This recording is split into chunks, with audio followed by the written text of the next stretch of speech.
দর্শক, কবি বলেছিলেন, যেখানে পাইবে ছাই ওরা দেখো তাই, পাইলেও পাইতে পারো অমূল্য রতন।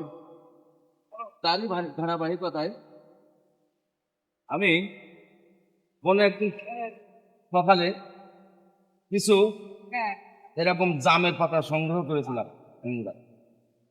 তো জামের পাতা সংগ্রহ করার পরে আপনি শুকিয়েও রাখতে পারেন পাউডার করে, আবার যদি মনে করেন যে কাঁচা পাতা আপনি যখন তখন কাজে লাগাবেন সেভাবেও লাগাতে পারেন।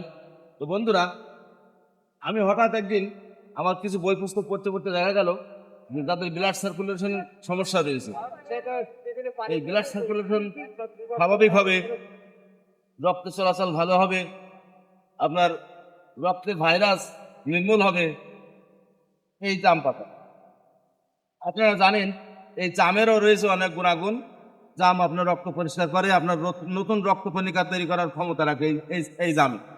আপনারা জানেন যে এই জামের আটি থেকে ডায়াবেটিসের খুব দুর্দান্ত একটা ওষুধ তৈরি হয়। তো বন্ধুরা, আমি ভিডিওটা বেশি বড় করতে চাই না।